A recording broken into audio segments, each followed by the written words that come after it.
How to share or forward a text message on Samsung Galaxy S26, S26 Plus or Ultra.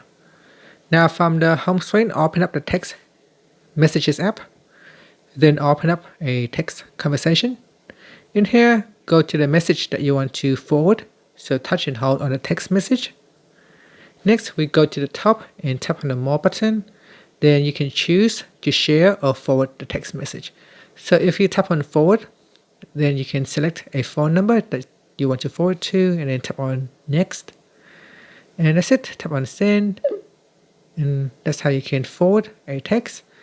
You can also choose to share. So if you want to share it, tap on the More button and then tap on share. And here you can share it to whoever you want.